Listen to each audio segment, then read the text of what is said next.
como les decía, no sea un incidente que tenga una repercusión pues mayor a lo que ya podemos saber.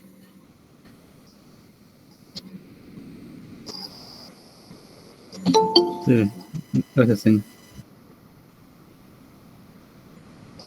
Listo.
Bueno, no siendo más, ya pasaron 10 minuticos para que ingresaran. Llegamos a 37 estudiantes, 37 en sesión. Los demás pues que se vayan uniendo en la medida de las posibilidades. Entonces, nuevamente le presento las disculpas por no haber tenido el quiz. Les comenté ayer en la tarde de ayer por lo de todo el sector, por los trabajos que está realizando Afinia, suspendió el fluido eléctrico desde muy tempranas horas de la mañana y llegó bastante avanzada en la noche. Entonces, por eso en el día de ayer les comenté que hoy no íbamos a hacer pues el quiz que se había pues programado para el día de hoy, y de esta manera pues entonces lo tendríamos para la próxima clase, es decir, de hoy en 8, para el próximo miércoles. También les comento, yo les voy a ya estas diapositivas, este material ya ustedes lo tienen en plataforma. Entre hoy y mañana les voy a montar el de la próxima clase para que ustedes también manejen el material que venga, para que traigan preguntas, traigan inquietudes, de pronto los que tengan tiempo de leer puedan de pronto ya venir con ciertas inquietudes. Les voy a dar un enlace también, les voy a poner en plataforma de la universidad un enlace para que se añadan, y es donde ese enlace les va a servir para cargar lo que concierne al proyecto final que ya ustedes deben estar realizando de acuerdo a la temática que ya hemos avanzado. Como tiene varias cosas por hacer, entonces ya los temas que hemos visto, pues ya ustedes pueden ir haciendo esa parte, lo mismo que la parte investigativa, que era con el sector donde viven o por las vías donde ustedes normalmente se desempeñan. Algunos grupos... Dígame, Brian. Yo estuve viendo en plataforma y ya no me salen esas diapositivas. No te salen las diapositivas, pero si yo no he hecho ningún cambio. Ahí deben aparecerte. Yo no he hecho ningún cambio después de que ustedes la vieran. Yo no he entrado más entré cuando les confirmé y de ahí no he entrado más, no, ni las he quitado ni nada, no entendería por qué no están, pero deben estar, porque es una sola diapositiva donde dice sobre ancho. Ahí están todas las diapositivas que van desde toda la parte de la última parte del diseño horizontal, y empezó el diseño vertical. Está lo de la clase pasada y está lo que está en la clase, lo que estamos viendo en la clase hoy. Son las mismas diapositivas que estamos viendo ahora en pantalla. Debe aparecer. Igual yo vuelvo a revisar, pero no creo porque yo no he hecho ningún cambio, yo no las he bajado, no las he quitado, no. Y algunos me dijeron que estaban cargando los archivos y eso, entonces si pueden, si les permite cargar archivos y todo y están desarrollando la actividad es porque está la actividad activa, porque era como actividad y ahí mismo tenían el documento. Entonces, revisa bien porque lo más seguro es que de pronto no estés mirando bien el documento si hace parte. Ahí está. Sí, ya me di cuenta. Ah, bueno, listo. Bueno, sí, señor. Bueno, entonces, como repaso, en la clase pasada estuvimos dando inicio a la parte del alineamiento vertical. Entonces, en esta parte vimos unos conceptos básicos con respecto a cómo está conformada una curva vertical. Y además de eso, empezamos a ver cómo eran unos criterios de longitudes máximas, de longitudes mínimas, con respecto también a las pendientes que se iban a trabajar en estas curvas verticales. Entonces, tenemos también nosotros que mirar que para poder hacer una curva vertical, además de conocer los elementos y conocer ciertos valores máximos y mínimos, debemos tocar lo que se conoce como visibilidad de carretera. Así como en las curvas horizontales se nos dificulta a nosotros la visibilidad, es decir, tenemos una visibilidad en planta, las curvas verticales también van a tener problemas de visibilidad, ¿ya? Entonces, eso hace que en ciertos momentos el conductor tenga la capacidad de reaccionar de manera más rápida ante una eventual situación. ¿Por qué? Porque está viendo qué está pasando a su alrededor, por lo tanto, él reacciona de acuerdo a las condiciones que él vea, favorables o desfavorables a su condición de tránsito por una vía, de tránsito por una curva, ya sea vertical o sea horizontal. La visibilidad de carretera es muy importante porque nos permite a nosotros ver hacia adelante hasta cierta zona, porque la visibilidad no es infinita. Es decir, nosotros alcanzamos a ver hasta cierta parte de la carretera. Lo importante es que esas zonas donde nosotros estemos teniendo visibilidad nos alcance para ejecutar maniobras que deseamos nosotros en cierto momento realizar, ¿ya? ¿A qué me refiero con maniobras que en cierto momento un conductor quiere realizar?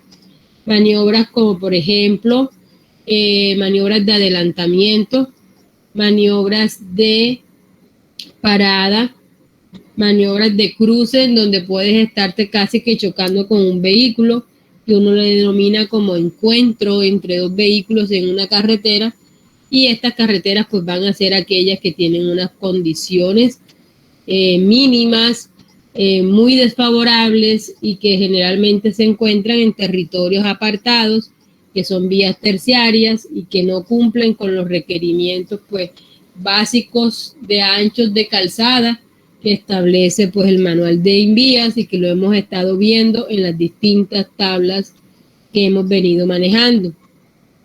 Entonces la distancia de visibilidad como término genérico para nosotros emprender un diseño nos dice que hay una longitud continua dentro de esa carretera que es visible hacia adelante por parte del conductor de un vehículo que circula por esa carretera. Es decir, yo voy a mirar hacia el frente y yo como conductor tengo la posibilidad de ver hasta cierto punto y eso me facilita a mí cómo va a ser mi comportamiento dentro de las situaciones que se me presentan.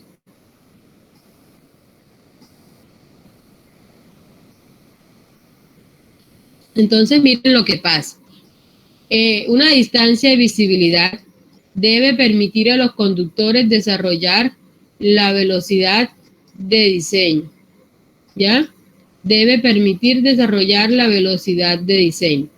Eso me hace a mí pensar que cuando yo diseño y tengo unas oportunidades de una visibilidad adecuada, voy a transitar sin miedo, voy a transitar seguro, por lo tanto yo logro desarrollar las velocidades esperadas dentro de mi diseño. Además, cuando yo tengo también una buena visibilidad, con ella controlo la velocidad de operación de los vehículos ante la realización de maniobras, que era lo que les estaba comentando hace un momento. Es decir, que la persona, el conductor que va en un vehículo, en cierto momento se va a enfrentar a unas condiciones de querer realizar cierto tipo de maniobras. Maniobras como cuáles, como las que le acabo de mencionar, maniobras de adelantamiento, maniobras de parar. ¿Por qué? Porque en una carretera podemos tener muchas circunstancias que nos hacen que nosotros tengamos que detener nuestro vehículo, tengamos que sobrepasar vehículos o tengamos que ver cómo vamos a cruzarnos con un vehículo determinado que viene en sentido contrario. Es así entonces que con la distancia de visibilidad vamos a entender varios conceptos que nos permitirán más adelante hacer lo que queremos o a lo que queremos llegar en el día de hoy, que es conseguir la longitud más adecuada de la curva vertical de acuerdo a determinados criterios. ¿Ya? Entonces, para yo poder tener esa longitud de la curva vertical, que es importante para yo empezar a diseñar, porque si no sé de cuánto va a ser el valor de la curva, pues me va a quedar muy difícil realizar el diseño respectivo. O si esa longitud que yo escogí cumple o no cumple con los estándares dispuestos por el INVIA.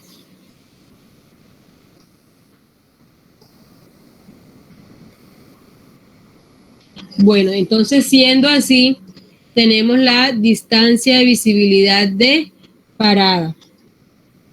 Con la distancia de visibilidad de parada es la que nos va a permitir a nosotros ejecutar la maniobra de frenado, de parado de un vehículo que va en movimiento, ¿ya?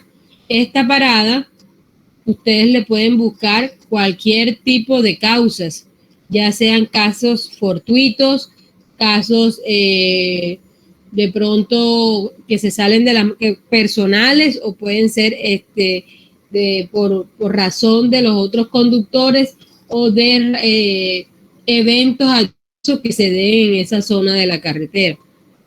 Por ejemplo, si usted recibe una llamada, usted puede parar.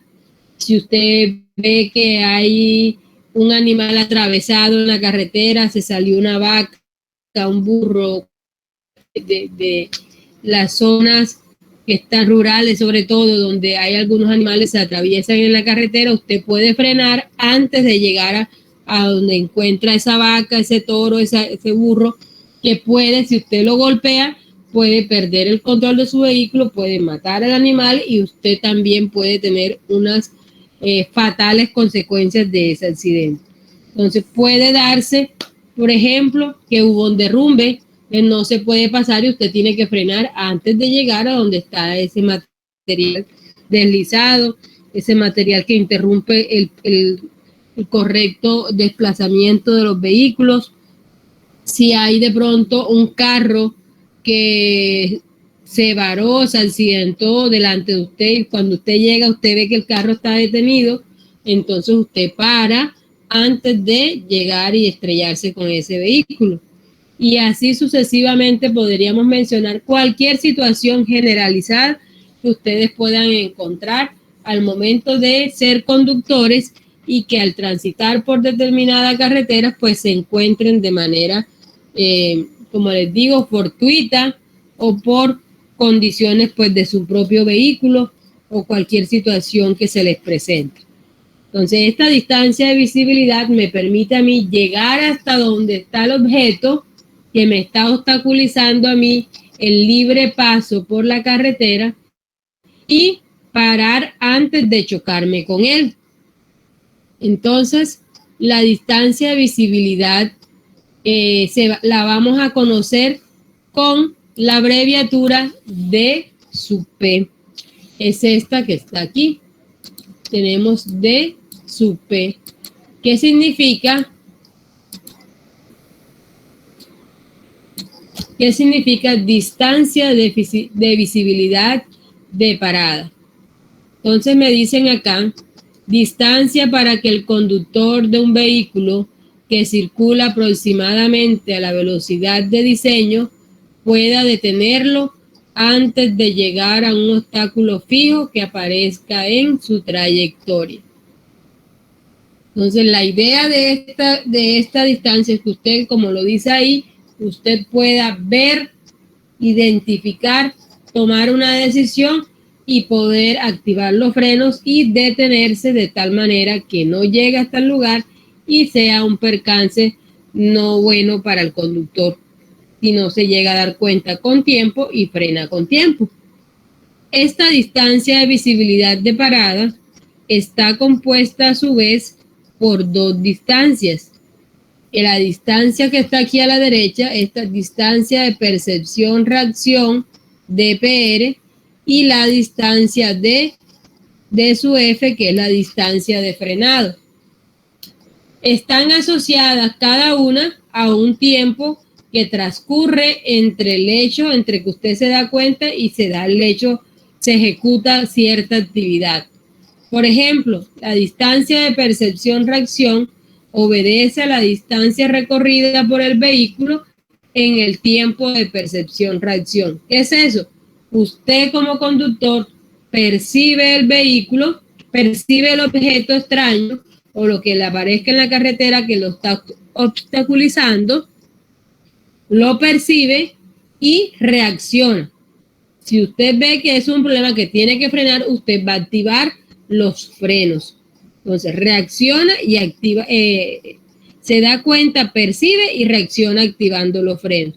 Una vez que usted empieza a activar los frenos, es cuando se da el proceso de frenado, que es la segunda parte, desde cuando usted activa los frenos hasta cuando el vehículo se detiene totalmente o esquiva lo que lo está molestando dentro de su carril.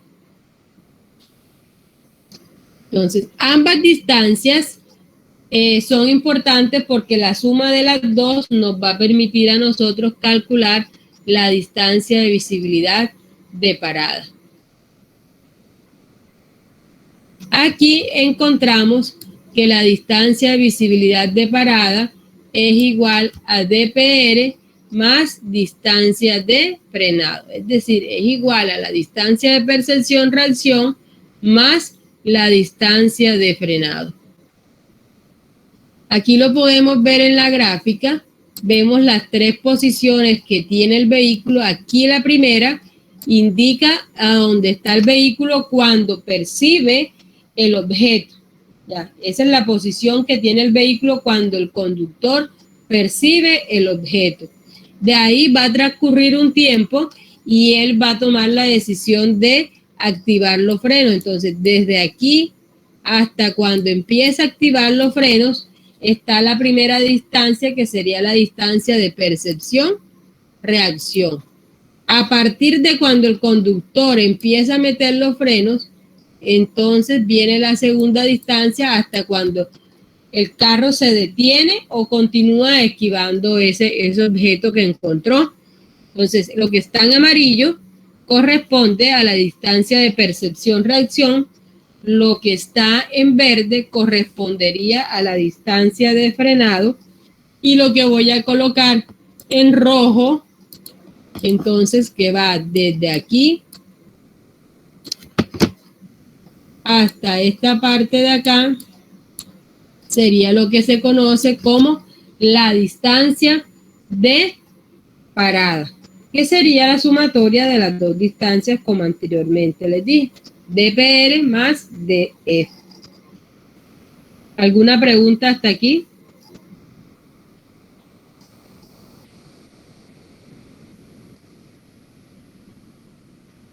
No, profesor. Listo, bueno.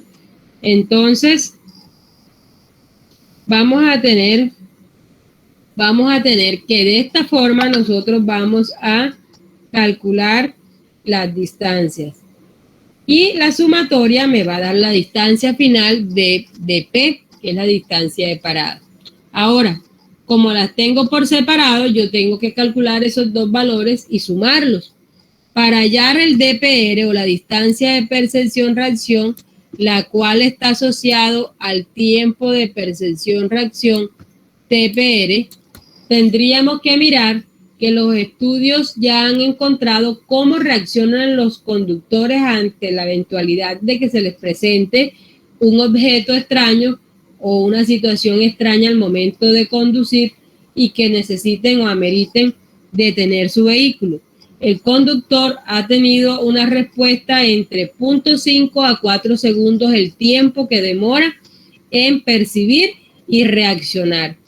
El manual del INVIAS, basado en estos tiempos, ha tomado como referencia un tiempo general para percepción-reacción de los conductores de 2.5 segundos, el cual, al reemplazarlo en esta fórmula que está aquí en la parte media, nos genera esta fórmula que está acá, y ya reemplazando y haciendo los cambios respectivos nos da esta fórmula que está en amarillo, en la cual nosotros obtenemos de manera directa el valor de la distancia de percepción-reacción.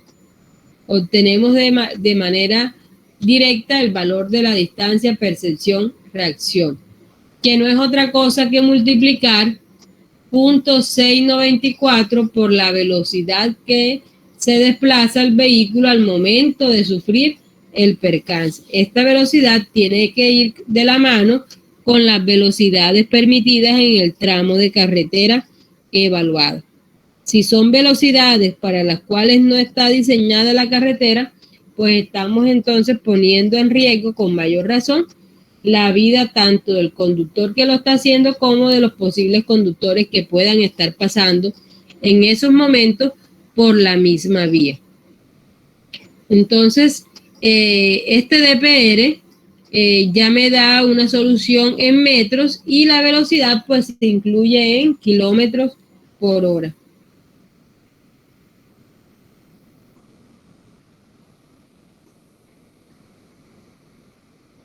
Momentico, ya voy.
Bueno, entonces vamos a mirar.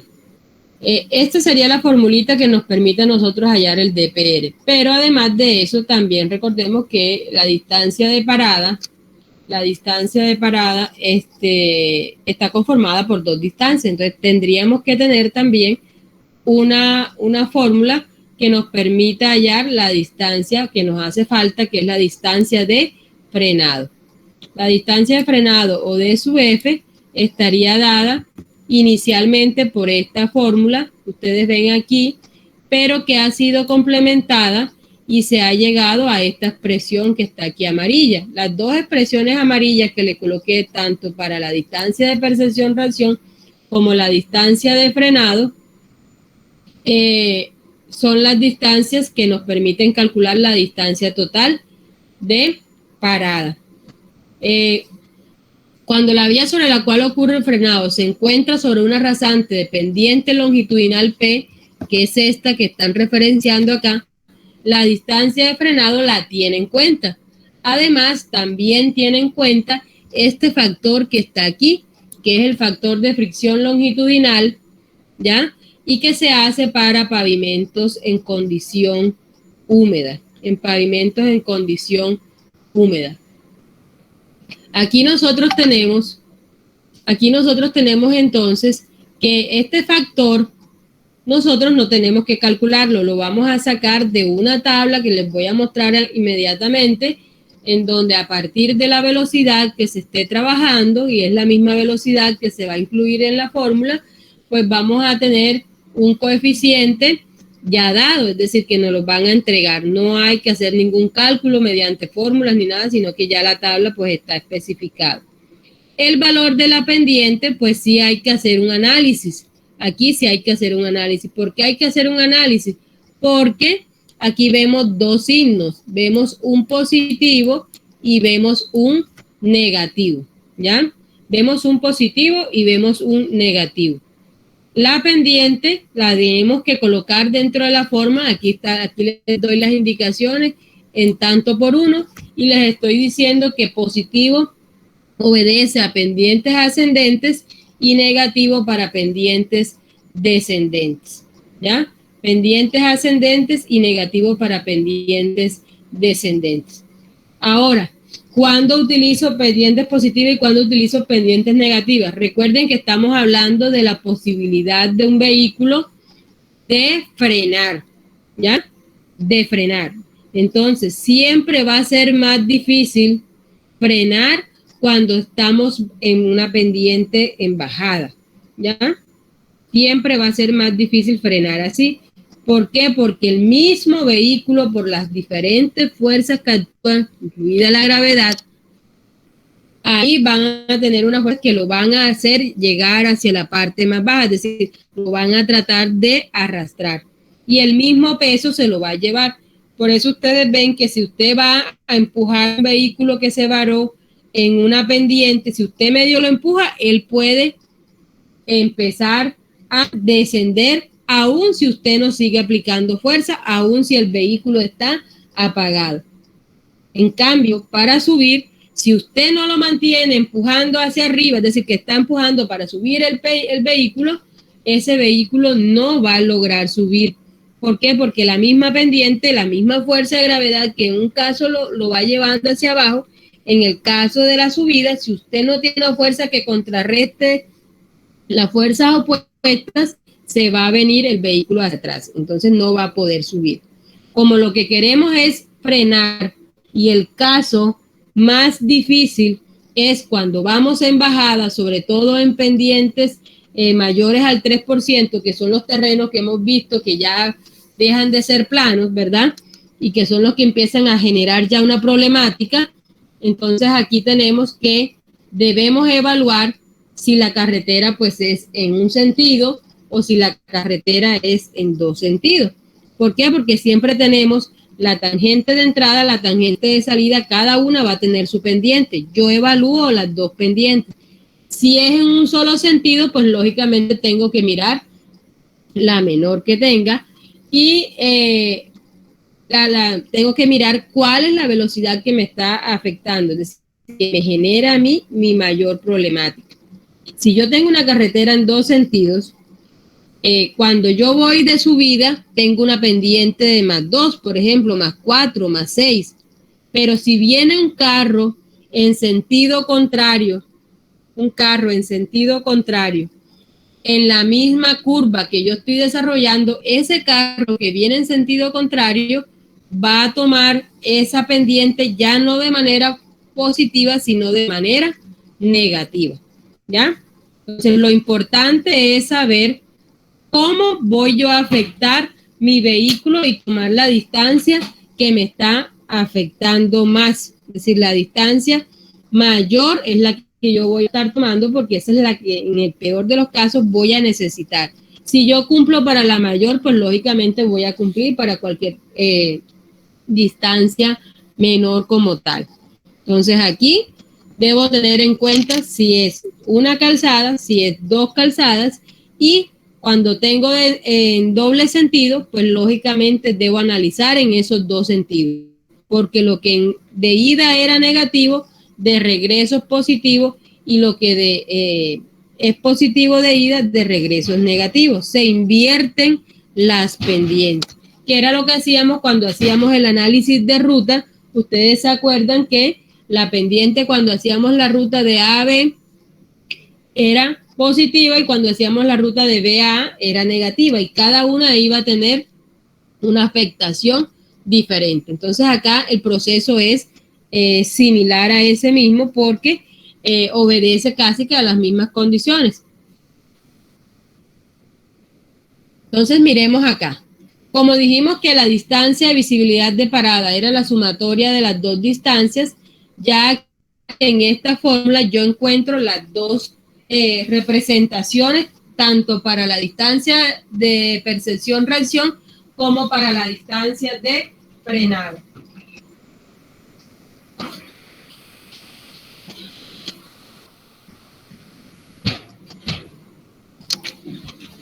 Entonces, aquí ya tengo, miren, la primera parte era lo que habíamos dicho de distancia de percepción-reacción. Y este de acá es la distancia de frenado, pero ya sumándola a las 2, pues nos da complemento la distancia de parada. En algunos casos, recuerden que uno debe trabajar a la velocidad de diseño del tramo, y también vamos a tener velocidades específicas, y como las 2 están conectadas, entonces dependiendo lo que estemos utilizando y la velocidad de operación, pues así vamos a tener la referencia, pero la fórmula es la misma. Lo que estamos dando es que en algunos casos estas 2 velocidades pues van a ser iguales, no siempre van a ser iguales. Por eso, de la clase pasada, recuerden que les había quedado pendiente repasar en el manual lo que concierne a velocidad específica y a velocidad de diseño. Espero que lo hayan hecho porque lo van a ir necesitando al momento de ir escogiendo las velocidades. La tablita que está acá en la parte baja, es una tabla que me habla sobre los coeficientes de fricción longitudinal para pavimentos húmedos, ¿ya? Coeficiente de fricción longitudinal para pavimentos húmedos, en el cual tenemos las velocidades específicas y abajo tenemos el coeficiente de fricción longitudinal, ¿ya? Aquí, por ejemplo, si yo voy a tener una velocidad específica de 50, entonces tengo aquí que mi coeficiente de fricción longitudinal va a ser entonces 0.37. Y así yo puedo hacerlo para cualquiera de las velocidades específicas que están ahí. Solamente es introducirnos en la tabla y escoger el valor que más nosotros necesitemos. ¿Alguna pregunta de aquí de la distancia de visibilidad de parada?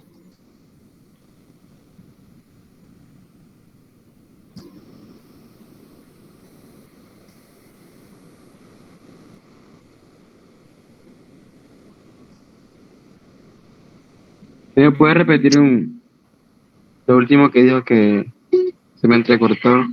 Les estaba diciendo que en la tablita, les estaba hablando sobre esta tablita.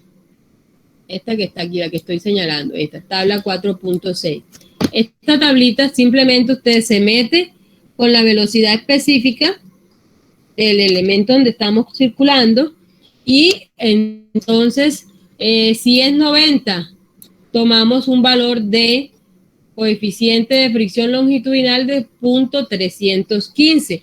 Ahora, ¿por qué lo hacemos para pavimentos húmedos? Porque miren que aquí dice pavimentos húmedos, porque es la condición más desfavorable que tenemos. Los pavimentos húmedos nos van a ejercer en nosotros una problemática que nos pueden hacer perder el control. Entre mayor cantidad que tengamos de agua, mayor va a ser la posibilidad de que usted pueda sufrir un accidente porque se descontrola al momento de tratar de ir conduciendo en esa carretera. Entonces se hace para las condiciones más desfavorables. Miren que todo se hace para la condición más desfavorable, tanto el coeficiente de fricción como también las pendientes en lo que les comentaba sobre positiva o negativa, porque las negativas son las que van a tener menor posibilidad de que el vehículo frene por sí solo. Entonces yo debo controlar que sí se pueda frenar antes de yo encontrarme con el objeto que me puede generar a mí un percance. Ya, entonces, de aquí, ¿qué necesitamos? Necesitamos velocidad, coeficiente de fricción longitudinal y la pendiente. Son 3 datos fáciles de conseguir porque vamos a tener velocidad, vamos a tener el coeficiente de acuerdo a esa velocidad y la pendiente va a ser dada con las pendientes que tengamos en las tangentes. Vamos a tener una pendiente en la tangente de entrada y vamos a tener una pendiente en la tangente de salida. Y de ahí es que empezamos nosotros a reemplazar y calcular la distancia necesaria para poder tener la parada de un vehículo a la velocidad que se está programando que el vehículo circule por determinada zona de una carretera.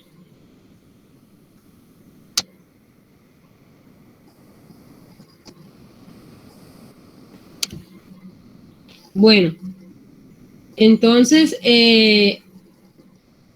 tenemos algo. La primera era la distancia de visibilidad de parada. Ahora vamos a ver una segunda distancia de visibilidad, que es la distancia de visibilidad de adelantamiento. Vamos a ver en total 3 distancias. Distancia de visibilidad de parada, distancia de visibilidad de adelantamiento y vamos a ver la distancia de encuentro entre 2 vehículos, distancia de visibilidad de encuentro. Entonces, cada una va a ser una condición especial y va a repercutir en la maniobra que está dada en cada una de estas distancias. La de parada, la acción que yo quiero realizar es parar. La de adelantamiento, la acción que el conductor quiere realizar es adelantar a otro vehículo. Y la de cuando se entrecruzan es que yo quiero pasar por un sitio, pero como hay otro vehículo que también va a circular por ahí, los anchos no dan, entonces posiblemente nos vamos a encontrar en el mismo sitio, lo que hace que se tengan que esquivar los vehículos, los vehículos como tal. Entonces, esta distancia de visibilidad de adelantamiento, como les digo, va a ser dada para yo poder realizar esta maniobra específica, adelantar un vehículo. Así como la de parada, la distancia de adelantamiento va a tener unas condiciones específicas en las que yo encuentro que para adelantar yo necesito tener que mi vehículo conserve unas velocidades, un aporte de seguridad. ¿Por qué? Porque para poder adelantar yo me tengo que salir del carril por el cual yo estoy transitando y tomar el carril contrario en mi vehículo. Al yo introducirme en un carril contrario, eso hace que esté invadiendo una zona que no está permitida normalmente, que no está diseñada para que yo esté ahí. Entonces, me puedo encontrar con vehículos que vienen en sentido contrario. Me puedo encontrar con vehículos que vienen en sentido contrario. De esta forma, yo tengo entonces que la distancia de visibilidad de adelantamiento es igual a D sub A, ¿ya? D sub A. El D sub A es la distancia necesaria para que el conductor de un vehículo pueda adelantar a otro que circula por el mismo carril y a una velocidad menor. Esas que son características para que usted pueda tomar la decisión de poder adelantar. Para yo querer adelantar, el vehículo debe ir por mi carril. Entonces yo voy atrás y si el vehículo va muy lento, pues yo quiero pasármelo para que si él va a seguir con esa velocidad, yo pueda tener un ritmo diferente de acuerdo a lo que me permita la carretera en ese tramo y yo no me vea afectado en la velocidad de operación del vehículo. ¿Ya? Pero ¿qué pasa? Que el hecho de que yo quiera adelantar a ese vehículo no tiene por qué interferir con cualquier otro vehículo que venga en sentido contrario, dado que el carril contrario está hecho para que vengan vehículos en ese sentido diferente al que yo voy. Y yo, para poder establecer la maniobra, debo observar ese vehículo que viene en sentido contrario. Es decir, que yo, para poder realizar la maniobra de adelantamiento, debo tener en cuenta el vehículo que voy a adelantar y el posible vehículo que pueda venir en sentido contrario. No siempre va a venir un vehículo en sentido contrario, pero como siempre analizamos la condición más desfavorable, la condición más desfavorable es que estén actuando tres vehículos. El vehículo que adelanta, el vehículo que es adelantado y el vehículo que viene en sentido contrario. ¿Les queda claro esta parte? Sí, señor. Sí, señor. Listo. Y entonces esta parte, este DSA, D sub A, tengo yo que estimar puntualmente las distancias en las cuales yo estoy en mi carril, ingreso al carril contrario y vuelvo a mi carril. Eso tengo yo que estimarlo. A diferencia de la distancia de parada, que estaba conformada por dos distancias, la distancia de visibilidad de adelantamiento va a estar conformado por 4 distancias, que le vamos a llamar D1, D2, D3 y D4. Cada una va a representar el periodo en el cual el vehículo va a estar en determinada posición dentro de la carretera. Entonces miremos, primero que todo vamos a mirar aquí de cerca la gráfica. Hay un vehículo que se llama A. Es el vehículo que está aquí, es el vehículo que va a adelantar al otro. Lo voy a señalar. Este va a ser el vehículo A. ¿Por qué tiene 4 números? Porque va a tener varias posiciones durante la maniobra, que ahora las vamos a ver cómo interfieren esas posiciones en la medida que se haya la distancia. Vamos a tener también un vehículo B, B1 y una posición B2. Es el mismo vehículo, solamente que el 1 y el 2 está referenciado a la posición que está ocupando, B1 y B2. Por último, vamos a tener entonces el vehículo C, que estaría primero en la posición 1 y luego en la posición 2. Miren lo que está ahí. Tengo 3 vehículos actuando. Tengo 3 vehículos. El vehículo A, el vehículo B y el vehículo C.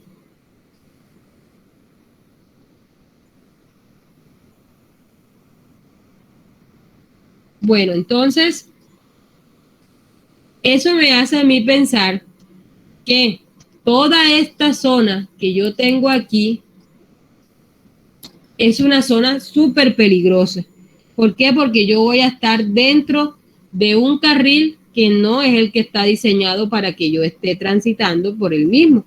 Y más aún sabiendo que este vehículo C va a venir en sentido contrario como tal. ¿Cuáles son esas 4 posiciones, esas 4 distancias que tengo yo que señalar en el transcurso de esta maniobra que realiza el conductor? El D1, voy a colocarlas acá, el D1 va a ir desde cuando el vehículo percibe la situación de que hay un vehículo delante de él que va a una velocidad menor hasta cuando decide ingresar al próximo carril. Es decir, ya él ya sabe, toma un tiempo empezar si se va a adelantar o no va a adelantar, lo decide y aquí recorrió la primera distancia. Esta es la primera distancia. Ahora, cuando ya él decide meterse en el otro carril, entonces va a hacer esto, va a coger, ingresa aquí por esta parte, sigue un rato en el cual va a estar alineado en el carril y llega un momento en que usted dice, bueno, ya voy a pasarme el vehículo B y voy a ingresar nuevamente a este carril. ¿Para qué? Para yo poder continuar por esta zona. Entonces, todo esto que va aquí marcado es lo que yo voy a conocer como la distancia 2. Como la distancia 2. También tenemos una distancia 3, que es esta pequeñita que va aquí. Esta pequeñita, distancia 3. Es una distancia que se le conoce como la distancia de seguridad.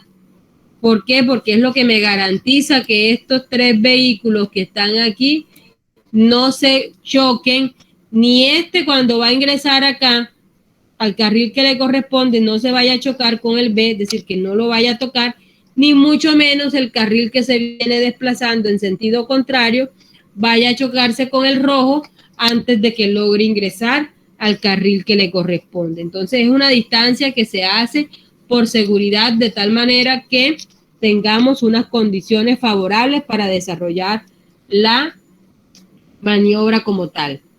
La última sería esta que tengo acá, entonces sería la que va de aquí a acá, sería la distancia 4, y con esto entonces yo tendría que es el desplazamiento del vehículo desde la posición C1 hasta la posición C2. Desde la posición C1 hasta la posición C2. Es decir, cuando yo emprendo mi maniobra de adelantamiento, los vehículos no se van a detener porque yo quiero adelantar. Ni el vehículo B va a detenerse a menos que tenga él su propósito de detenerse, no porque me vaya a ceder el paso a mí como tal, ni el vehículo C tampoco se va a detener para que yo invada su carril y no me encuentre con él. Es decir, cada quien va a estar actuando en su espacio y va a realizar su actividad de manejo dentro de un carril como lo esté necesitando cada conductor. Ahora, el vehículo B empezó aquí y se desplazó hacia acá.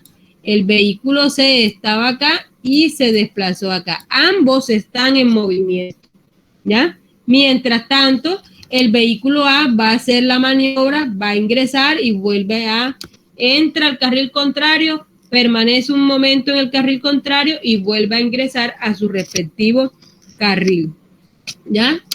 Entonces, miren que es importante conocer cada una de las posiciones de los vehículos al momento de realizar una maniobra de adelantamiento, porque no es uno solo el que está interactuando, sino que en este caso, que es el más desfavorable, estarían interactuando mínimo 3 vehículos, porque si detrás de ese vehículo vienen otros más, entonces vemos que la situación puede llegar a mayores en caso de un accidente. Entonces aquí abajito está la definición de cada uno, que fue la que les expliqué, en donde se observa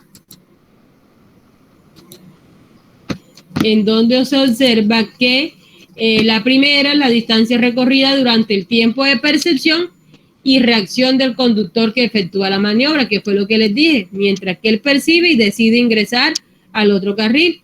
D2 es la distancia durante la invasión del carril contrario, D3 es la distancia de seguridad y D4 es la distancia recorrida por el vehículo en sentido contrario.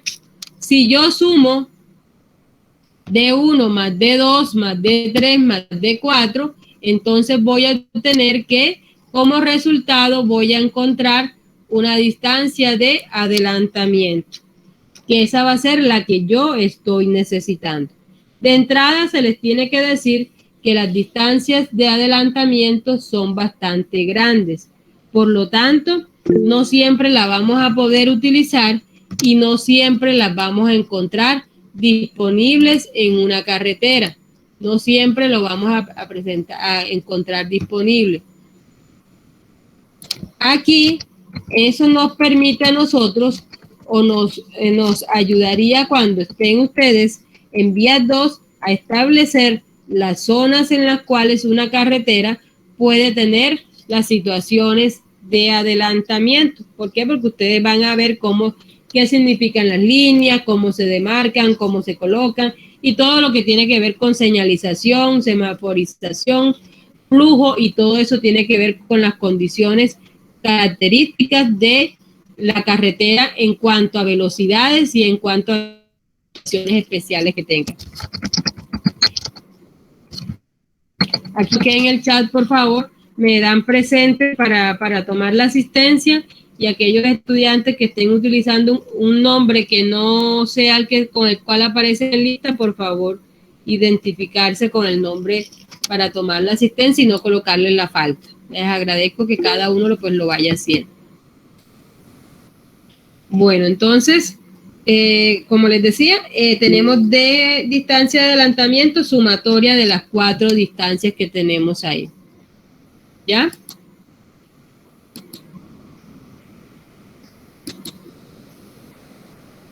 La distancia de visibilidad de adelantamiento la vamos entonces ahora a calcular dependiendo de esas 4 subdistancias en las cuales se muestran en el dibujo, las cuales ya se fueron explicados en términos de teoría qué significa cada caso, pero ahora vamos a ver entonces cómo calculo cada una de estas 4 distancias. ¿Por qué? Porque al final lo que me interesa es hallar la distancia de adelantamiento. Ahora, D1. El D1 está referenciado con un T1, con una velocidad, con un M y una aceleración. Entonces, el tiempo es el tiempo que demora la maniobra inicial mientras que usted percibe y reacciona. ¿Ya? Va a ser parecido al tiempo de percepción-reacción. ¿Ya? El A va a ser la aceleración que necesita el vehículo para poder adelantar. ¿Por qué necesita acelerar? Porque el vehículo que adelanta siempre debe llevar una velocidad mayor que el vehículo que va a adelantar. Si el vehículo que quiere adelantar lleva una velocidad menor, nunca se lo va a alcanzar. Si el vehículo lleva una velocidad igual, pues no lo va a poder pasar. Entonces, la única forma de que sobrepase un vehículo es que la velocidad del vehículo que adelanta sea mayor que la velocidad del vehículo adelantado.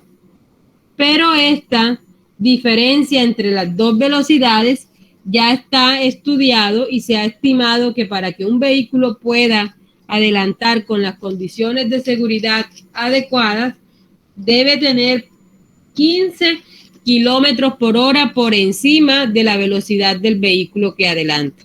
¿Ya? Debe tener 15 kilómetros por hora por encima del vehículo que adelanta.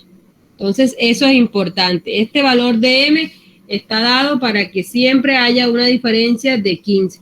Si tienes menos de 15, estás poniendo en riesgo tu seguridad porque te va a costar trabajo y lo más seguro es que no vas a alcanzar a adelantar. Y si llega el vehículo, quizás te toque retroceder y volver a incluirte en tu carril sin haber logrado desarrollar la maniobra de adelantamiento. Entonces, para esto vamos a tener unas tablas donde se resumen cada uno de los casos que las vamos a ver posteriormente a explicar cada una de las 4 distancias.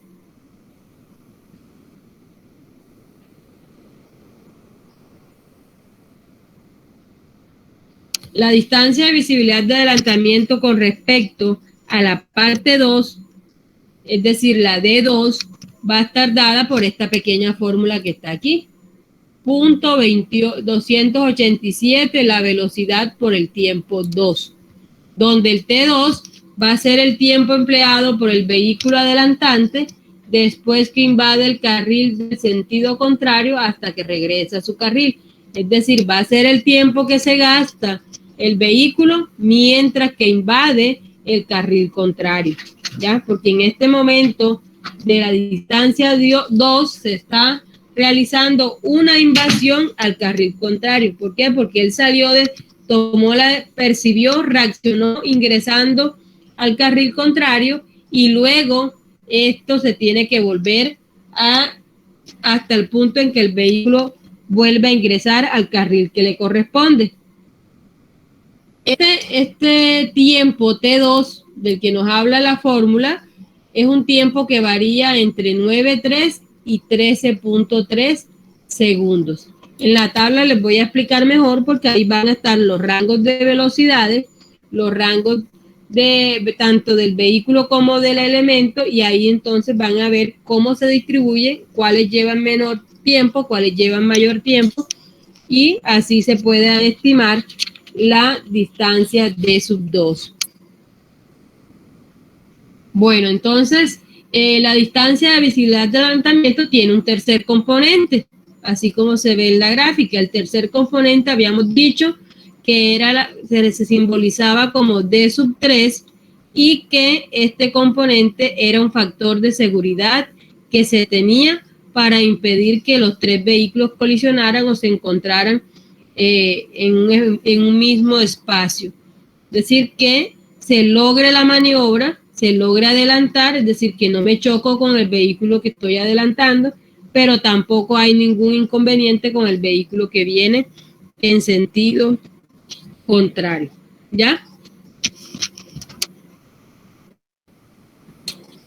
Bueno, entonces, este D3 va a tener también un rango de variación, ¿ya? Va a tener un rango de variación que va a oscilar entre 30 y 90 metros. También lo vamos a poder ver en la misma tabla, donde van a ver los tiempos, en donde a cada distancia se va a distribuir de acuerdo a la necesidad y de acuerdo al comportamiento de los vehículos a determinada velocidad,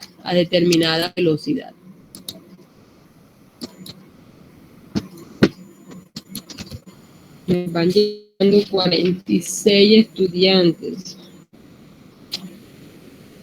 Bueno, entonces, este rango entre 30 y 90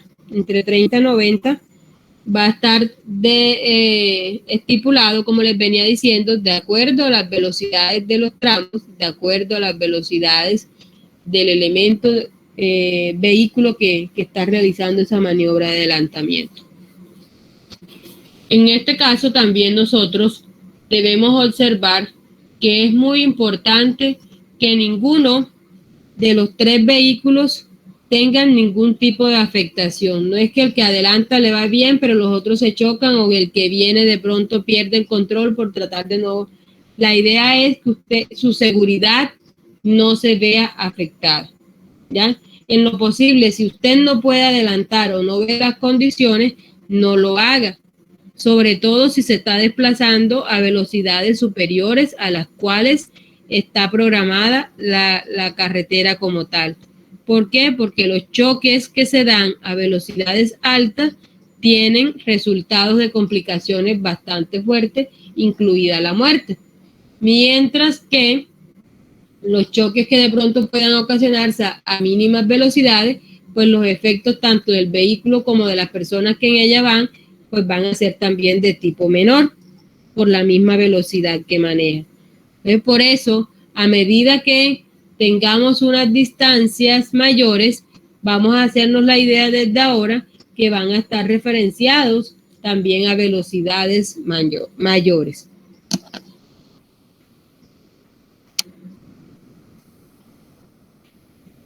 Nos quedaría entonces la última distancia, que sería la D4, distancia 4. Esta D4 sería la que nos permite a nosotros, entonces encontrar cuál fue el desplazamiento que tuvo, ¿cierto? ¿Cuál fue el desplazamiento que tuvo el vehículo C, que en este caso es el vehículo que viene en sentido contrario con respecto a la maniobra que está realizando el vehículo adelantante? ¿Ya? Él se movió, pero recordemos que era solamente esta distancia que estoy señalando aquí, esta de aquí. ¿Ya? Esa sería la distancia entre C1 y C2, que son las que categorizan la posición 1 del vehículo C y la posición 2 del vehículo C.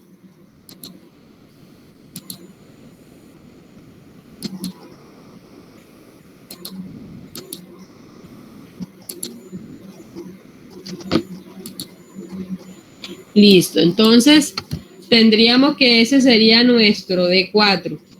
Por teoría, este D4 es una aproximación de ya una distancia que se ha calculado con anterioridad.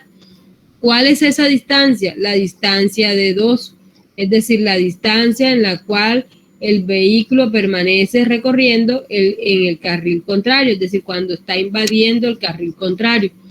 Se dice que la distancia que debe recorrer el vehículo en ese tramo mientras que el otro adelanta es 2/3 la distancia que el vehículo permanece en el carril contrario, es decir, 2/3 de la distancia 2.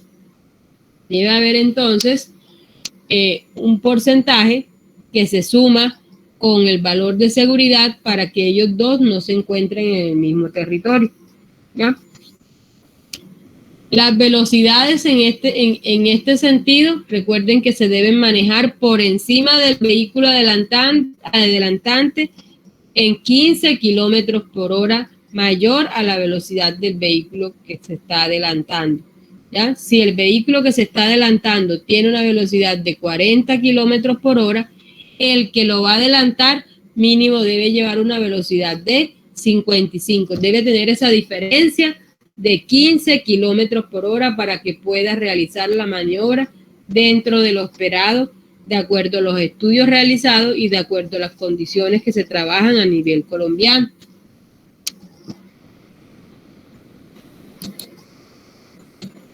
¿Alguno de ustedes en algún momento, que me imagino que la respuesta es sí, pero quiero que me lo confirme, alguno de ustedes en cualquier situación, ya sea por trabajo, porque van al médico, porque van de paseo, porque van al colegio, cualquier situación, se han encontrado que ustedes vayan como pasajeros de un vehículo y que sientan que la distancia que hay para adelantar no es suficiente para realizar esta maniobra y aún así lo hacen? Sí, señor, yo sí lo he hecho. ¿Y qué crees tú que pasa cuando tú ves que el vehículo se ingresa al otro carril y tú puedes percibir que allá viene otro? ¿Cómo crees tú que se hace? Es decir, ¿por qué? ¿Qué te genera en ti? ¿Qué sientes tú cuando vas ahí? Te estoy diciendo que vas como pasajero. ¿Qué crees que está haciendo el conductor para poder lograr y volver al carril sin que se choque con el que está adelantando y sin que se choque con el que viene en sentido? Maniobras peligrosas. Unas maniobras peligrosas. ¿Qué le tocaría hacer a la velocidad, por ejemplo? ¿Qué tendría que hacer con la velocidad? Aumentar. Aumentar, es verdad. Y por encima de estos 15 kilómetros por hora. Bastante más. ¿Para qué? Para poder recorrer distancias más grandes en un tiempo. Depende también si está bastante adelante o si no. Porque si no alcanza, tiene que disminuirla. No, te estoy hablando de cuando uno ve que viene el vehículo y los conductores aún así viendo distancias cortas, no cuando está por allá lejos, no, cuando tú ves que está en una distancia corta, aún así se meten a hacer la maniobra de adelantamiento y logran hacerla porque la logran hacer. Ya, y algunos cuando ya se meten en el carril, yo creo que ustedes alguna vez se han persinado, se han echado, mejor dicho, han dicho casi, se han asustado, se han agarrado la silla. Yo creo que alguno de ustedes la ha tenido que pasar así. ¿ya? De que la maniobra la consideran supremamente peligrosa y que el vehículo casi que tiene que, hemos dicho, hacer flash entre cuando ingresa y sale con unas velocidades bastante grandes que usted dijo, caramba, casi que me cojo con el otro vehículo, casi que no logro pasar con este. Ustedes la ven ahí cerquita, ¿ya? Entonces esa maniobra es peligrosa, aunque en cierto momento nos puedan salir porque se dan, ¿ya? Yo he estado en transporte público, lo manejo con frecuencia porque no tengo vehículo para desplazarme, me toca desplazarme con vehículo público y usted ve que con constante naturalidad los vehículos, taxis, carros, buses, todos hacen maniobras de adelantamiento en zonas en las cuales no está permitido, ni hay los espacios, lo hacen en curvas, lo hacen en espacios que están ya señalizados con no adelantamiento y ponen a sufrir a las personas que van desplazándose con ellos o los que están interviniendo en ese momento pasando en sentido contrario o si te están adelantando también, porque si tú vas y alguien te está adelantando y tú ves que no va a dar el espacio, hasta te toca frenar a ti. Es decir, se ve afectada tu operación porque el miedo que te da, tú dices, voy a frenar para que el vehículo entre. ¿Les ha pasado o no les ha pasado que el vehículo que van adelantando tiene que frenar? Sí, ¿El que adelanta o el que está adelantando? Ahora ratico iban en el vehículo que está adelantando. ¿Les ha pasado que ustedes van en el vehículo que están adelantando y el que conduce tiene que disminuir la velocidad para que el otro logre entrar? Sí, señor, sí pasa. Sí, señor, sí pasó. Fíjense que ahí es donde nos damos cuenta que nosotros mismos en la vida práctica, el conductor que va en ese vehículo y usted que no va manejando, pero que también usted mira los espacios y calcula de manera rápida lo que pueda de pronto mira la velocidad que voy, el vehículo viene rápido, el otro va rápido, usted piensa no va a alcanzar. Entonces toca acelerar, toca que el otro frene, toca abrirse, hay unos que se tiran un poquito, se abren de la carretera para poder lograr estas maniobras. Entonces los datos que estamos viendo acá es que se necesitan unas distancias bastante grandes para poder lograr distancias de adelantamiento. Entonces no podemos estar haciendo adelantamientos en zonas que ya están marcadas como no se puede adelantar, ¿ya? No se puede adelantar. Lo mismo que si ya vemos que el vehículo está muy cercano, dejemos la prisa, ¿ya? Es mejor hacer las cosas con seguridad y no exponernos en un segundo a un fatal accidente que ya después no tiene vuelta atrás. Como decimos, siempre en 2-3 segundos podemos cambiar la historia de lo que llevamos. Entonces, es bueno mirar esa parte porque adelantar en momentos que no se debe a velocidades exageradas pueden hacer que usted pierda el control de vehículo y eso hace o se ve reflejado en accidentes, ¿ya? No siempre se va a salir con la suya, no siempre va a haber un conductor que le dé el espacio, no siempre van a tener la suerte de encontrar la zona por donde meterse, entonces no se debe jugar con las maniobras de adelantamiento. En esta tabla, que está basada en la guía de valores del manual ASTO, tenemos aquí distribuidas las 4 distancias que nos da la distancia de adelantamiento, la D1, la D2, la D3 y la D4. Esta sería la D1, esta que está aquí, esta de aquí sería la D2, esta que está acá abajo sería la D3, que sería esta es esta, y aquí último la D4.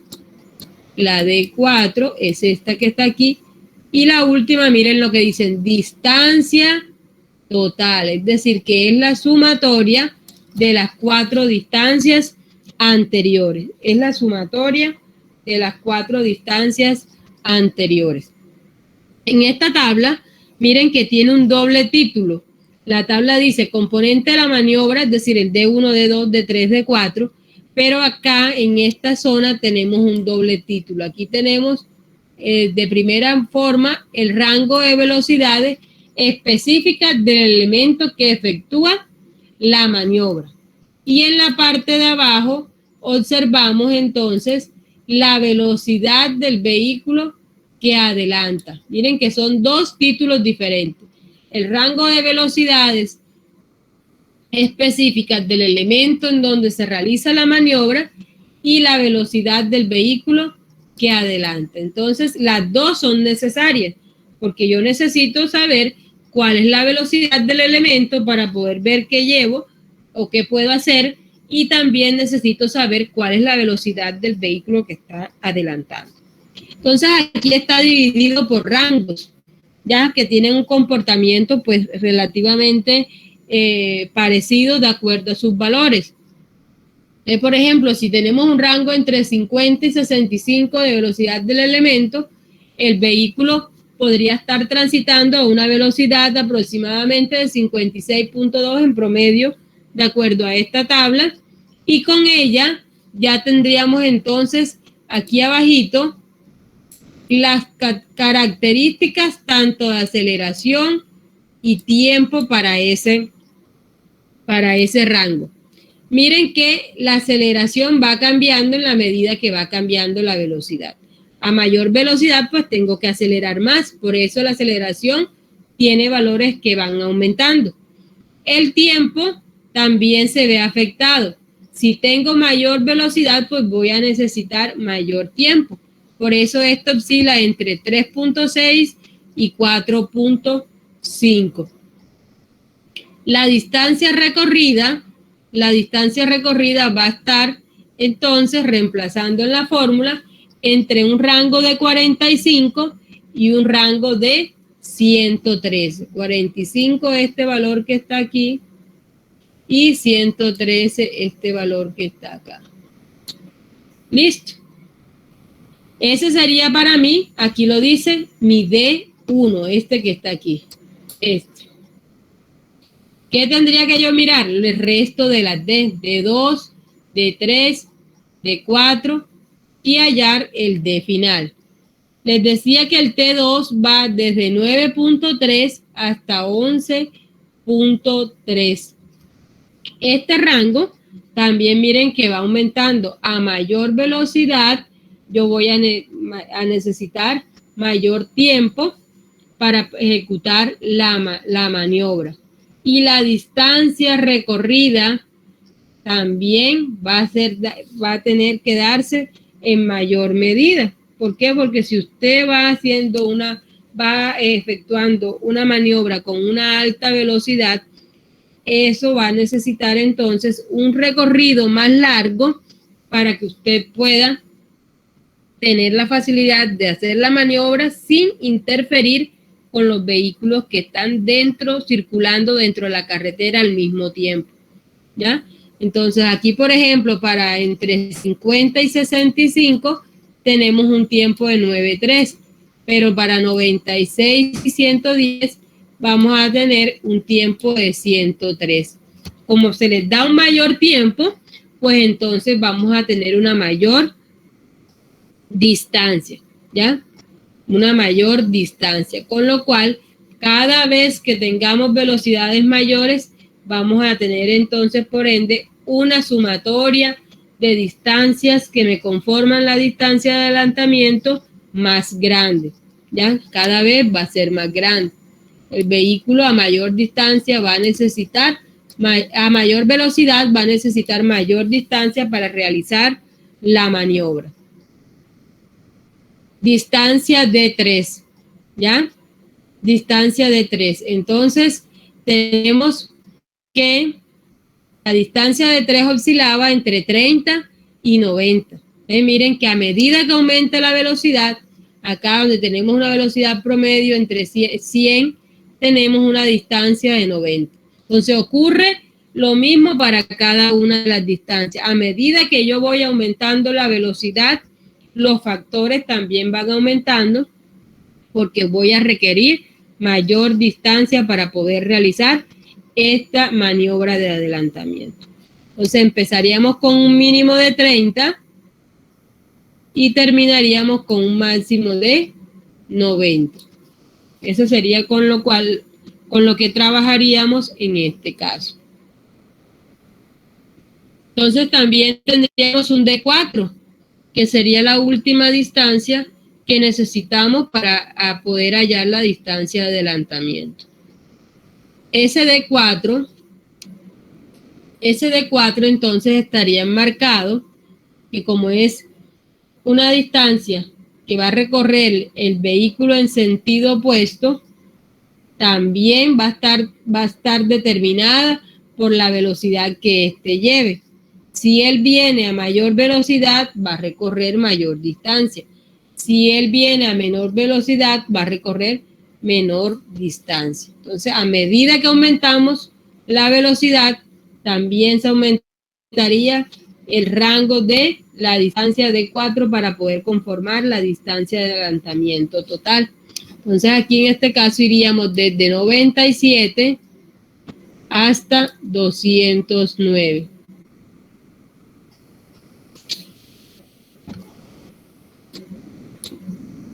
Listo. Entonces, ¿qué sería ahora la última parte del cuadro?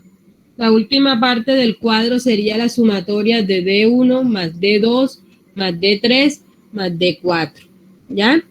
D1 más D2 más D3 más D4.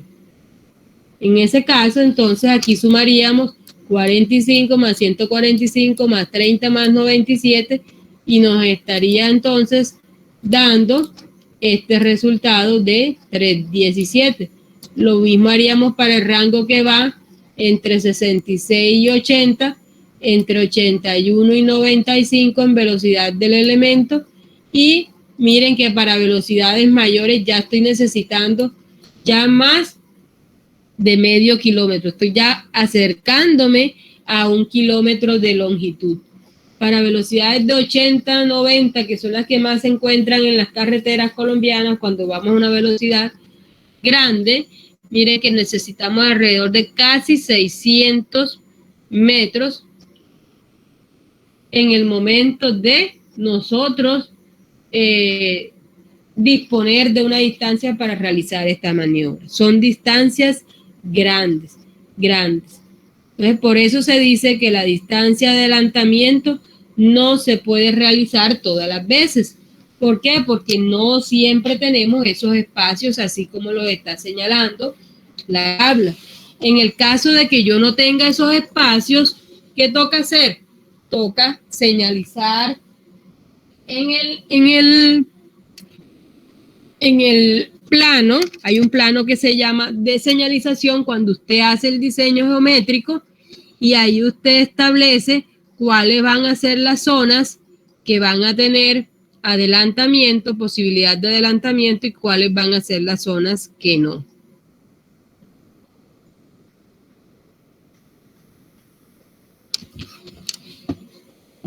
Entonces, miremos lo que nos dice acá, y este resumen, que es una tabla que nos ofrece también el manual del INVIAS, en donde, teniendo en cuenta una velocidad del vehículo que se adelanta y una velocidad del vehículo adelantado, cuya diferencia es de 15 kilómetros por hora, que es lo que pide la norma, entonces podríamos reemplazar en esas fórmulas y calcular lo que es la mínima distancia de visibilidad de adelantamiento calculada y redondeada, ya dependiendo la velocidad específica del elemento donde se ejecuta la maniobra, ¿ya?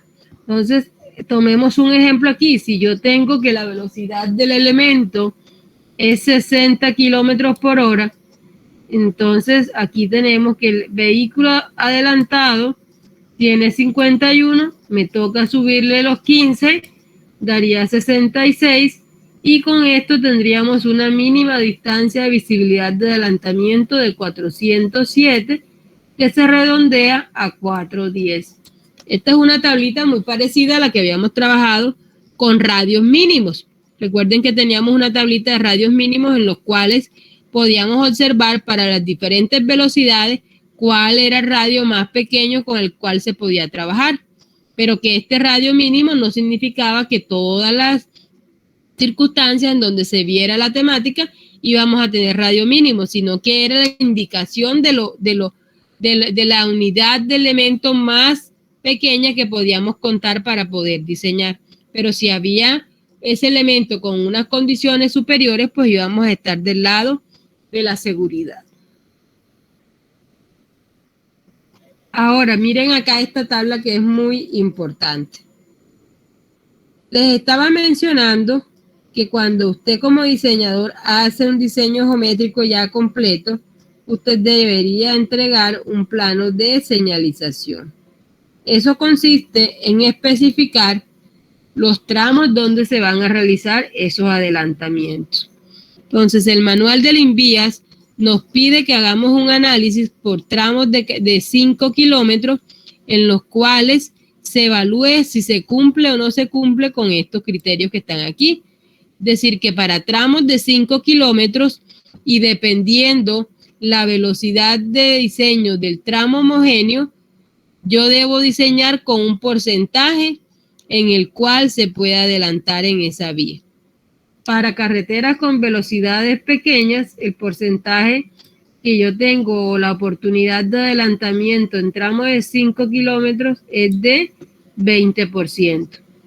Para velocidad del tramo entre 60 y 80, tendríamos entonces un porcentaje mínimo del 30%, y para velocidades de diseño entre 80 y 100, tendríamos entonces un porcentaje mínimo del 40%.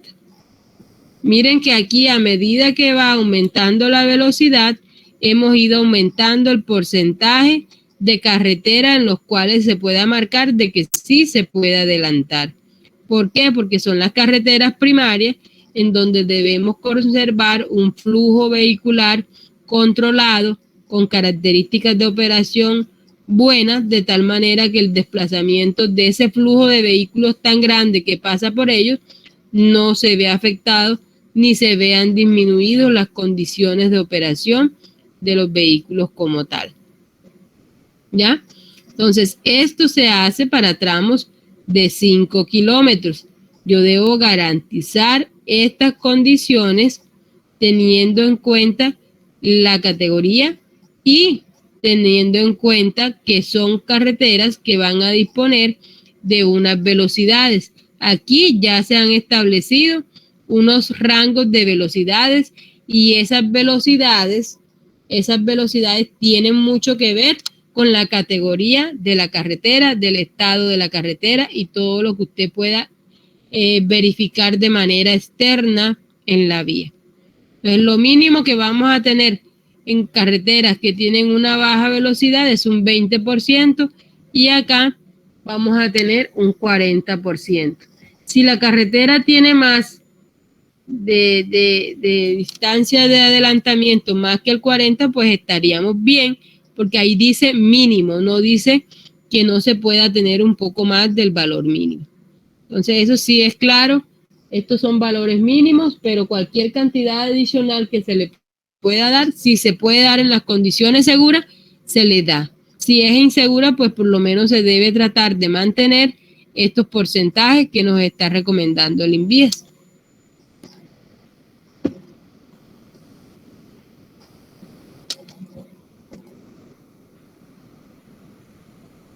De manera rápida, nosotros podríamos calcular entonces con una fórmula que es la que está aquí en amarillo, aproximada, cuánto sería el valor de la distancia de adelantamiento teniendo en cuenta la velocidad de diseño. 5 veces la velocidad de diseño, 5 veces la velocidad de diseño es igual a la distancia de adelantamiento. Bueno, entonces, estas maniobras se estiman que el conductor las va a realizar a la velocidad de diseño. ¿Por qué? Por condiciones de seguridad, porque serían las velocidades a las cuales el vehículo se prevé que va a pasar por la carretera. Si usted toma velocidades que no son las que se esperan, pues ya es usted de manera personal el que está interfiriendo en lo que pueda pasar o en los hechos que puedan acontecer si usted se encuentra un vehículo en sentido contrario y no logra desarrollar la maniobra correctamente. Entonces miren que siempre nos están hablando de seguridad, siempre nos están diciendo valores mínimos, siempre nos están diciendo valores máximos, y eso nos debe dar a nosotros un indicativo de lo que queremos, lo que buscamos al momento de diseñar.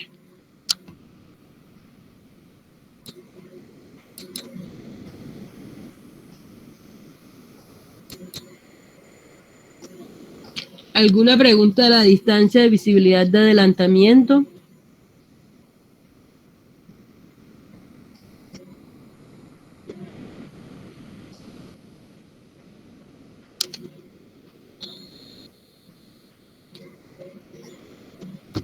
Ninguna. Parece que no. Listo, Moisés. Cristian.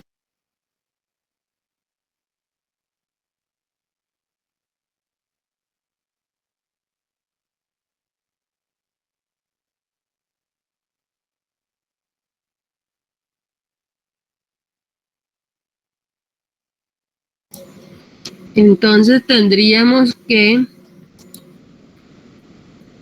hay una tercera distancia de visibilidad.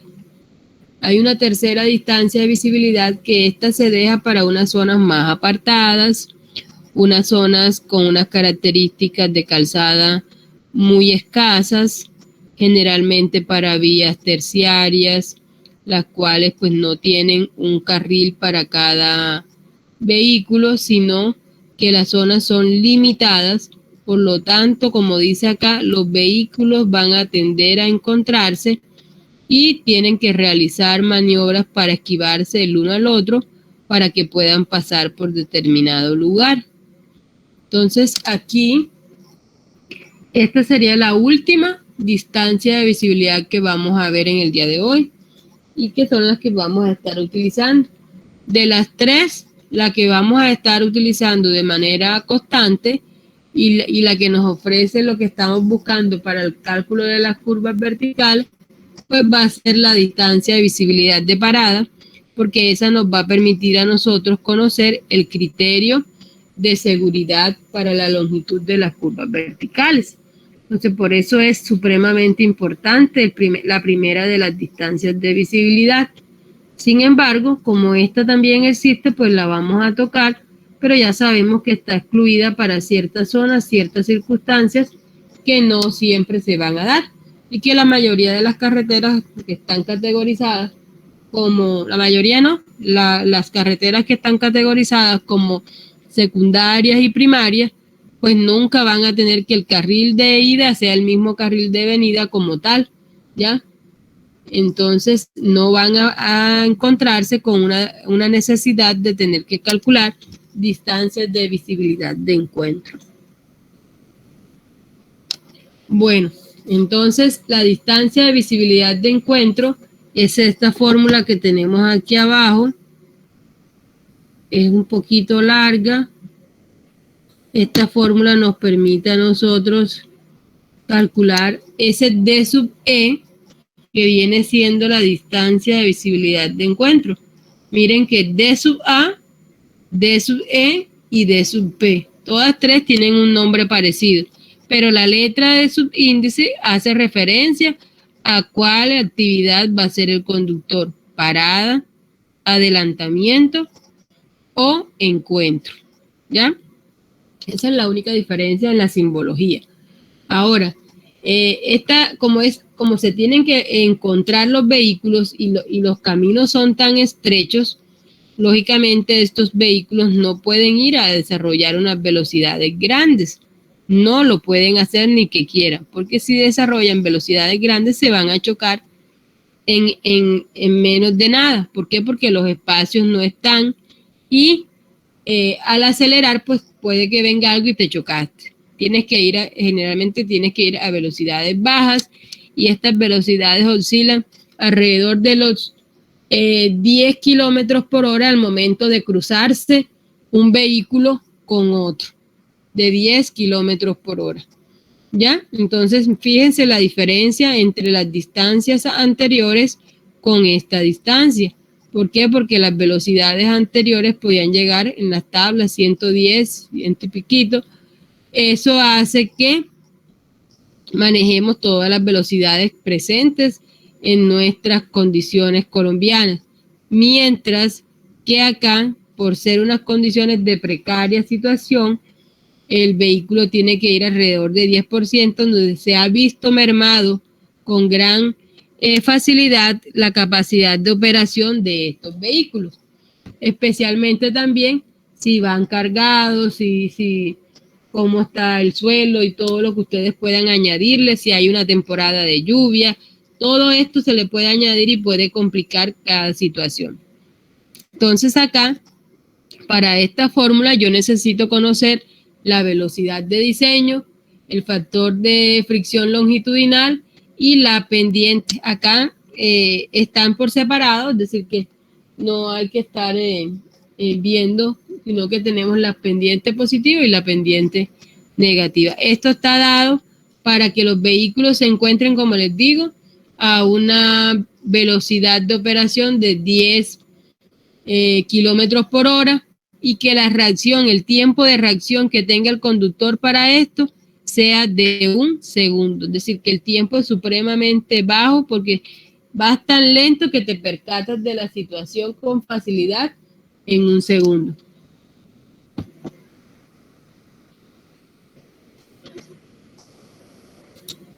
Bueno, entonces tenemos criterios para la determinación de las curvas verticales. Estos criterios, acuérdense cuando se hizo la determinación por parte de criterios de la longitud de la espiral, ¿ya? En donde veíamos 1, 2, 3, 4, tantos criterios, y con esos criterios establecíamos un rango en donde teníamos un valor menor y un valor mayor, ¿ya? Teníamos un rango y ahí con ese rango al final, pues usted como diseñador podía escoger el valor que usted consideraba más adecuado para elaborar la longitud de la espiral y por ende la curva espiralizada. Acá, en el caso de las curvas verticales, lo que necesitamos hacer a través de unos criterios es el cálculo de la longitud de la curva vertical, ¿ya?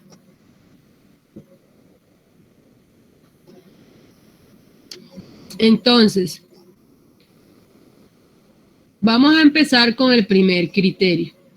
El primer criterio para la determinación de la longitud más adecuada de una curva vertical se conoce como el criterio de seguridad. Es el criterio de seguridad. Este criterio de seguridad está asociado a la capacidad que va a tener el conductor de poder parar, ¿ya?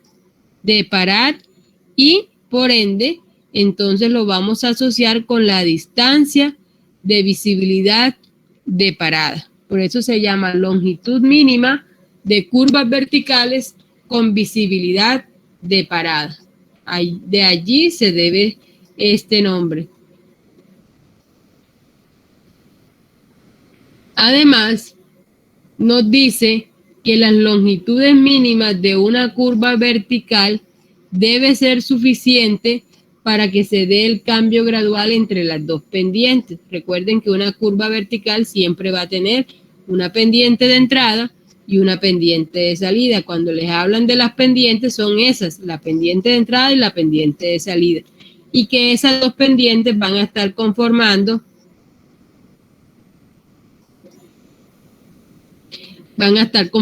la curva como tal. Bueno, entonces,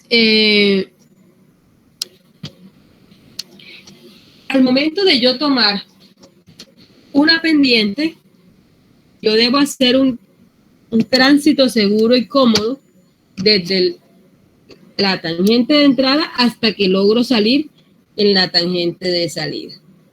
Y eso yo lo debo hacer sin sentir ninguna incomodidad. Entonces, miren que siempre estamos hablando de seguridad, comodidad, drenaje, todas esas situaciones que se controlan para el buen funcionamiento, tanto de operación como de durabilidad de la vía.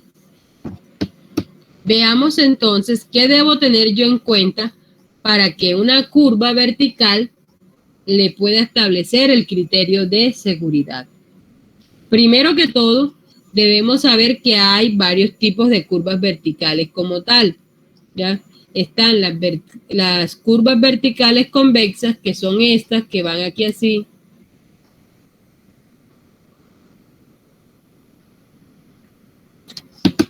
Que son aquellas que parecen como si fuera una montañita, usted va subiendo y se ve redondita la parte de arriba, va a tener como un pico allá. Cuando usted va subiendo, posiblemente no va a poder ver todo lo que hay bajando, ¿cierto? En cambio, van a haber otras que se van a llamar las cóncavas, que van a tener esta parte y la curva va a ser dada así. Ya parecería como si fuera una cuchara, tiene una concavidad. Estos dos tipos de curvas, es decir, hay tipos de curvas convexas y tipos de curvas cóncavas, me determinan a mí, entonces, los dos casos como tal de presentación de curvas, ¿ya? O es convexa o es cóncava. Ya yo puedo, apenas que yo empiece a ver las pendientes, yo puedo determinar si es convexa o si es cóncava. Lo segundo es que cada una de las dos curvas, independientemente de lo que sea, es decir, no importa si es cóncava, no importa si es convexa, va a tener dos casos en los cuales se va a trabajar para poder realizar el cálculo del LB mínimo de acuerdo a este criterio. ¿En qué se basan estos casos? Estos casos se basan en la comparación de la distancia de visibilidad de parada con respecto a L sub B, ¿ya? A la distancia de visibilidad de parada con respecto a L sub B. Entonces, aquí tenemos una imagen y podemos observar que efectivamente tenemos una curva aquí porque vemos un PCB. Aquí está el PCB, acá tenemos el PTB, todo lo que queda aquí viene siendo la curva y eso va a ser nuestra longitud LSB. Este va a ser la longitud LSB. Y lo otro es que de aquí hasta acá va a ser lo que logra ver el conductor. Miren que aquí está el ojito del conductor, hacia donde yo veo el obstáculo porque yo quiero parar, porque dijimos que la distancia de visibilidad de parada era la que se daba por la necesidad de tener que frenar ese vehículo ante cierto obstáculo que se encontraba en nuestro carril. Ahora, aquí hay una formulita, que son unas formulitas iniciales, mencionan unas H mayúscula, una H minúscula. Esto lo van ustedes a ampliar dentro del manual, dentro de la bibliografía. Van a empezar a ampliar qué significa esta H, qué es esto, qué es lo que están tomando ahí, qué es lo que están tomando en esa fórmula. Eso lo van ustedes a leer, van a profundizar sobre esa parte. Acá a la derecha, sí ya tienen, esta es la fórmula con la cual usted va a poder calcular el valor de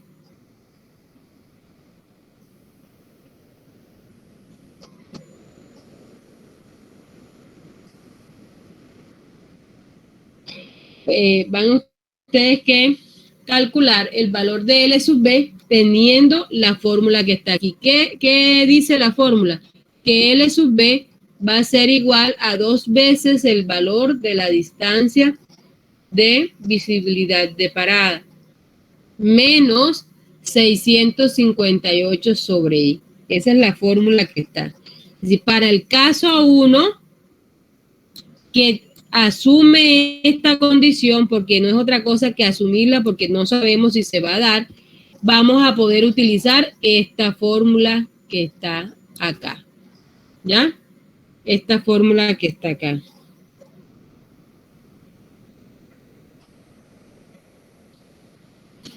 ¿Ya? Entonces, nosotros, ¿qué necesitamos para poder hallar esto? La distancia de parada y el valor de I. En todas las diapositivas que voy a mostrar aquí, a partir de aquí, voy a decirles que este I que está aquí en esa fórmula lo debemos incluir en la fórmula en porcentaje. Entonces, para que le tenga, lo tengan en cuenta al momento de introducir el valor. Vamos a mirar entonces el caso 2, porque acá decía DP mayor a LB, pero no siempre DP va a ser mayor a LB. También podemos encontrar casos donde tenemos LB mayor a DP. Y ese sería el caso 2. Miren que aquí dice DP menor a LB. Ahora el que es mayor es LB. Si lo comprobamos en la gráfica, yo voy a mirar dónde está PCB. Aquí está PCB, aquí está PTB. Esta distancia aquí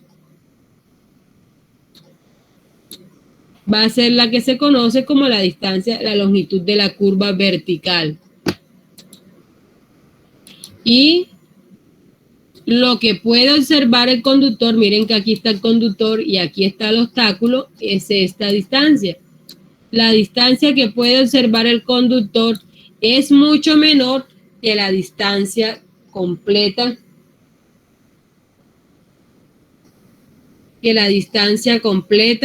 que tenemos como L sub B. Es decir, la parte naranja, lo que yo he coloreado de naranja, se ve mucho menor que la parte que está coloreada de verde. ¿Ya?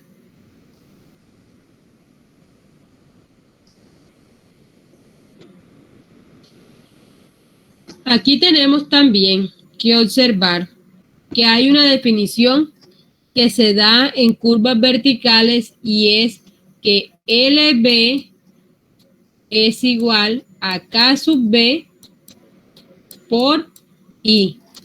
Esa es la fórmula general de la longitud de una curva vertical independientemente de los criterios.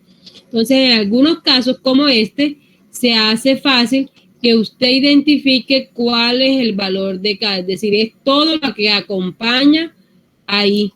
¿Qué es esto que está acá separado? ¿Cómo se llama ese K sub B? Recuerden que ya también habíamos utilizado en el diseño horizontal valores de K, cuando hicimos la espiral también. Entonces, así como teníamos un valor de acá, tiene un valor de referencia, acá este también es un coeficiente angular de referencia que nos va a permitir controlar el drenaje en las curvas verticales. Entonces, aquí tenemos, para el caso 2, cuando DP es menor a LB, tendríamos esta fórmula. ¿Qué tengo yo que hacer si voy a trabajar con una curva vertical convexa? Mirar si necesito esta fórmula que está acá o necesito esta fórmula que está acá. Todo dependerá de qué, de cuál de los dos valores es mayor que el otro. Si DP es mayor a LB o si LB es mayor a DP.